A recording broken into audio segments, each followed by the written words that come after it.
ওই আমার কিছু টাকা হালত দে তো। কত? এই 1000 টাকা। টাকা আবার ফেরত দিতে পারবি? এই বেটা দিতে পারবো না কি লিগা?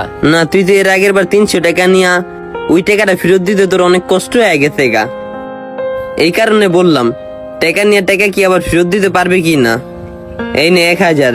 ঠিক আছে দোষ, আমি আহি, জরুরি একটা কাজে যাবো। এই রাসেল, হন হন।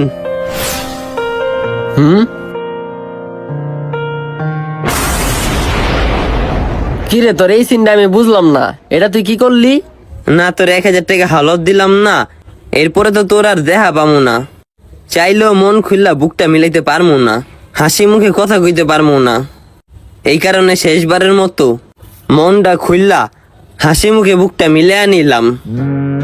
কারণ মানুষে টাকা ধার দেওয়ার পরে তুই মানুষের আর খোঁজখবর পাওয়া যায় না।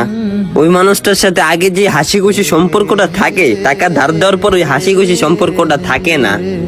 ঠিক আছে, যা তুই।